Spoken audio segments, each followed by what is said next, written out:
예수와 믿음 3부. 예수를 믿는 표식은 무엇인가? 세 번째 표식, 하늘 비전을 품음. 본문 말씀은 데살로니가전서 4장 16절로 17절 말씀입니다. 주께서 호령과 천사장의 소리와 하나님의 나팔 소리로 친히 하늘로부터 강림하시리니 그리스도 안에서 죽은 자들이 먼저 일어나고 그 후에 우리 살아남은 자들도 그들과 함께 구름 속으로 끌어올려 공중에서 주를 영접하게 하시리니 그리하여 우리가 항상 주와 함께 있으리라. 아멘. 하나님께서는 아담을 하나님의 형상으로 지으셨지만은 아담은 그 스스로는 하나님의 영광에 도달하지 못하는 피조물로서 그 자신이 이러한 사실을 알고 하나님 앞에 죄인인 것을 알게 하시려고 선악과를 먹지 말도록 하신 것입니다. 역시 아담은 선악과를 먹고 양심에 가책이 있어서 하나님을 피해 숨게 되죠. 사람이 선악과를 구분할 줄, 선악과를 먹었고 선과 악을 구분할 줄 알게 되면은 타인의 잘잘못뿐만 아니라 자신의 잘잘못도 알게 되어서 자신에게 죄가 있음을 알고 죄를 씻을 곳을 찾게 되는 것이죠. 그래서 지금 이 시대에 생존 세상을 사느라고 수단과 방법을 가리지 않고 생존을 추구하다 보니까 무슨 죄를 졌는지도 모른 채 살아가는 이 시대의 아담의 후예들도 양심이 있다 보니까 자신이 죄인임을 알게 되죠. 자신에게 죄가 있음을 알게 되는 것입니다. 그래서 그 죄 속에서 죄를 씻을 구원의 길을 찾게 되는 것입니다. 구도의 길을 가게 되는 것이죠. 그리고 하나님께서는 이스라엘 백성들에게 양심 외에 율법을 더해 주셨습니다.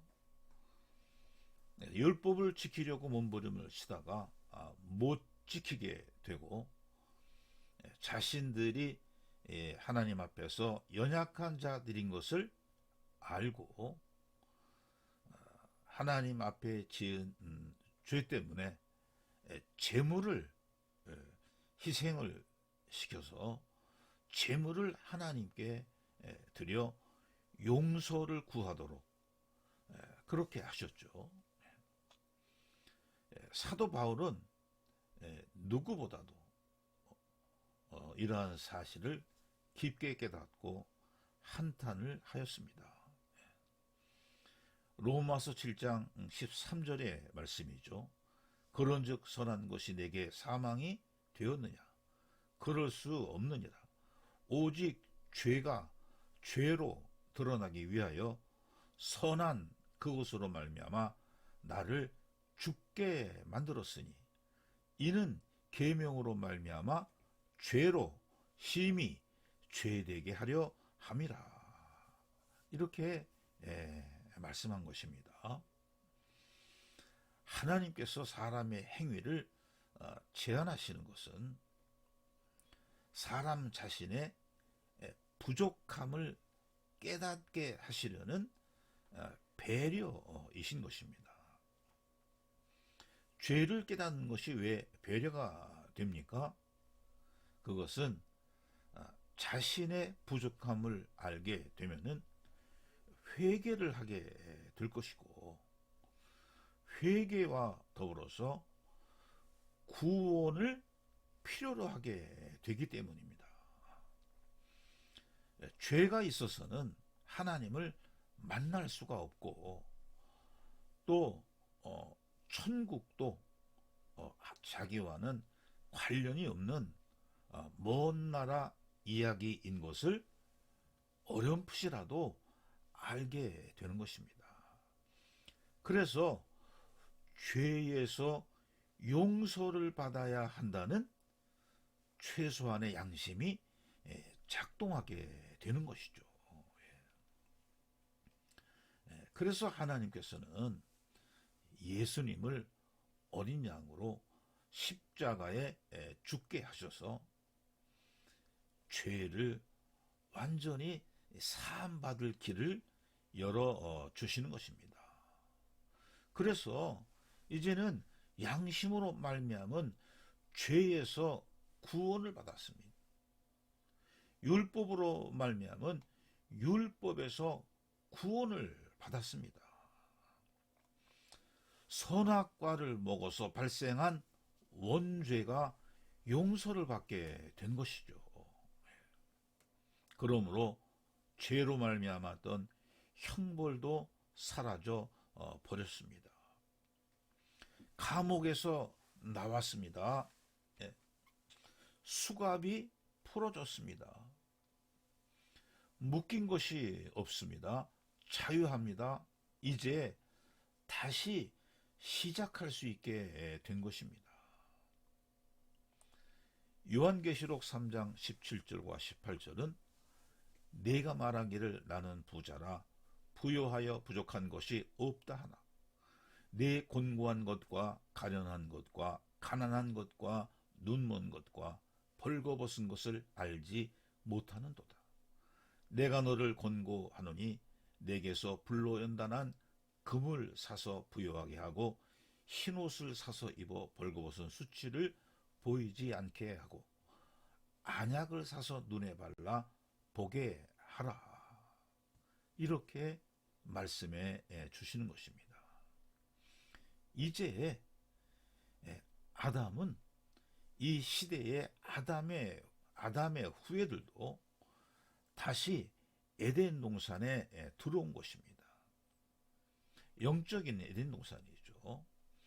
이제는 진정으로 생명과를 먹어야 합니다. 하나님 나라에서 영생을 해야 하기 때문이죠. 하나님 나라를 누려야 하기 때문인 것입니다. 생명과를 먹으면은 하나님 나라가 보이기 시작합니다. 이렇게 생명과를 먹고 하나님 나라를 누리는 것은 하나님께서 인류에게 원하시는 것이죠. 하나님의 마음이신 것입니다. 예수님의 십자가 죽으심으로 이제 더 이상 율법을 못 지켜 양을 잡아서 제물로 드리는 제사 행위가 필요하지 않게 되었습니다. 이제 죄로 말미암아 더 이상 양심의 가책을 받지 않아도 되는 것입니다. 이러한 내용이 받아들여지기 시작하면은 하나님의 마음이 조금씩 깨달아지는 것입니다. 히브리서 9장 22절은 율법을 따라 거의 모든 물건이 피로써 정결하게 되나니 피 흘림이 없은즉 사함이 없느니라. 이렇게 말씀해 주신 것입니다. 그동안에는 자신이 죄를 짓지 않고 사람답게 살아보려고 몸부림을 쳤지만은 죄에서 자유로울 수가 없었는데 예수님께서 십자가에 죽으셔서 하나님께 제물로 드려 주셨기 때문에 자신의 죄의 짐이 벗어진 것을 깨닫게 되면은 하나님의 사랑이 느껴지고 있는 것입니다. 예수 그리스도는 하나님의 마음에 계셨었고 그 마음이 말씀이 되시고 말씀이 육신이 되어 이 땅에 오셔서 십자가에 죽으셔서 제물이 되어 주심으로 인류의 죄 사함이 되신 것입니다.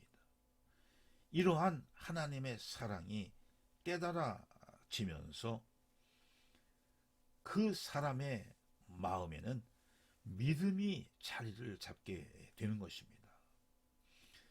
우주 만물과 사람을 지으신 이유를 알게 되고 예수님이 왜 십자가에 죽으시고 부활하시고 승천하셨는지 그리고 다시 오시는지 하나님의 사랑이 알아지기 시작합니다.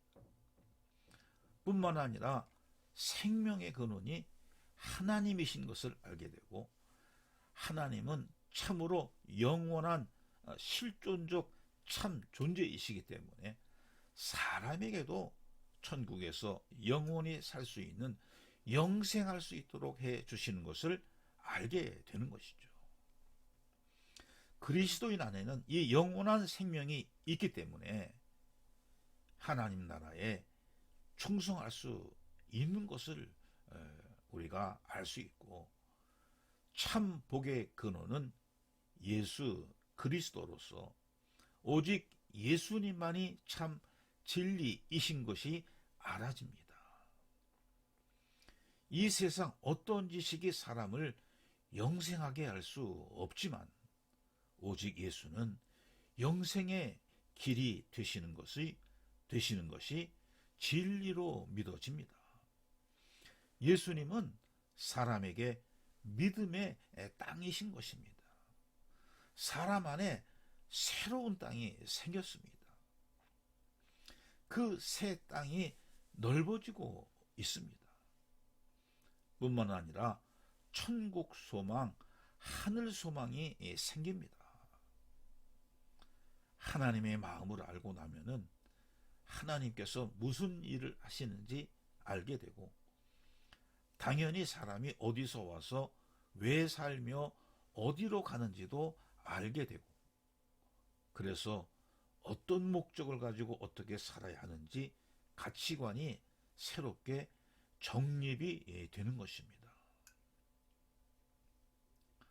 당연히 그리스도인이 추구해야 할 과제가 우선순위가 하나님 나라인 것을 깨닫게 되는 것입니다. 문화와 문명의 하늘 아래서 이 세상 것을 추구하며 행복해 하기를 원했었는데 이제는 새 하늘이 생겼습니다. 이전 하늘에는 하나님도 하나님 나라도 없었죠. 소망이라고 하는 것이 이 세상 것들이었습니다. 행복이었습니다. 그러나 이제는 하나님과 하나님의 나라가 소망이 되었습니다. 하나님의 나라를 추구하는 것은 그리스도인의 삶에서 가장 우선순위가 되는 것입니다. 그리스도인에게는 이러한 하늘 소망에 대한 믿음이 생겼습니다. 하나님이 계십니다. 하나님의 나라가 생겼기 때문입니다. 이제는 하나님의 뜻을 구하며 하나님 나라를 구하며 하나님의 나라를 누리기 시작하는 것입니다. 또 한편으로는 하나님의 마음을 아는 그리스도인은 부활 실존으로 예수님의 재림을 대망하며 그 때를 준비하게 됩니다. 그 때를 준비하는 것이 바로 신부 단장입니다. 신부 단장은 상급을 쌓는 것이며 상급을 쌓기 위해서는 영적인 전쟁을 하게 되고 이러한 영적 전쟁이 바로 신앙생활이 되는 것입니다. 그리스도인은 죽어서 천국을 가는 것이 아니죠. 죽어봐야 아는 것이 아닙니다. 살아서 천국에 들어갈 수 있는 부활 실존으로 변화가 되어야 죽어도 갈 수 있는 것이며 살아서 하나님 나라를 누릴 수 있는 것입니다. 물론 자기 자신도 모르게 천국에 갈 수도 있겠죠. 그러나 하나님 나라를 모르고는, 부활 실존인 것을 모르고는 충성이 나올 수 없습니다. 전도가 되지 않습니다. 순교가 되지 않습니다. 상급을 쌓기가 어려운 것입니다. 살아서 부활 실존으로 변화가 되어야, 자신이 부활 실존인 것이 확인이 되어야 충성이 되고 전도가 되고 순교가 될 수 있는 것입니다. 하늘 상급을 쌓을 수 있게 되는 것입니다. 그래서 사도 바울은 빌립보서 1장 20절에서 21절까지 해서 나의 간절한 기대와 소망을 따라 아무 일에든지 부끄러워하지 아니하고 지금도 전과 같이 온전히 담대하여 살든지 죽든지 내 몸에서 그리스도가 존귀하게 되게 하려 하나니 이는 내게 사는 것이 그리스도니 죽는 것도 유익함이라. 이렇게 말씀해주고 있는 것입니다. 그리고 베드로 후서 3장 10절과 13절은 그러나 주의 날이 도둑같이 오리니 그날에는 하늘이 큰 소리로 떠나가고 물질이 뜨거운 물에 풀어지고 땅과 그 중에 있는 모든 일이 드러나리로다. 이 모든 것이 이렇게 벌어지리니 너희가 어떠한 사람이 되어야 마땅하냐. 거룩한 행실과 경건함으로 하나님의 날이 임하기를 바라보고 간절히 사모하라. 그날에 하늘이 불에 타서 풀어지고 물질이 뜨거운 불에 녹아지려니와 우리는 그의 약속대로 의가 있는 곳인 새 하늘과 새 땅을 바라보도다. 이렇게 말씀하셨습니다. 이 말씀은 무려 2000년 전에 베드로 사도가 한 말씀이죠. 인류의 역사가 최소한 6000년은 지났고 성경을 토대로 여러 성경 해석자들의 자료를 종합해 보면은 마지막 시대를 살고 있는 것은 분명합니다. 성경에 나와 있는 말세의 징조들이 여기저기서 드러나고 있고 예수님께서 십자가에 죽으시기 전에는 전혀 알 수 없었던 하나님 나라의 비밀들이 드러나기를 2000년의 시간이 흐르고 있는 것입니다. 분명히 때가 가까이 왔고 성령께서는 각자의 마음 안에서 또한 이러한 사실들을 깨닫게 해주고 계신 것입니다. 그리스도인은 종말과 관련이 없이 하나님 나라를 품고 사는 하늘에 속한 사람들입니다. 하나님의 뜻이 하늘에서처럼 땅에서도 이루어지는 것을 믿는 사람들로서 그리스도인의 소망은 이미 하나님 나라요, 하나님 나라를 누리고 있는 것입니다. 새 하늘 아래 서 있습니다. 천상의 새 하늘을 향해 진군하고 있는 것입니다. 이사야서 65장 17절은 보라, 내가 새 하늘과 새 땅을 창조하나니 이전 것은 기억되거나 마음에 생각나지 아니할 것이라. 이미 이사야 선지자가 수천 년 전에 하나님 나라를 예언해 주었고 2000년 전에는 사도 요한이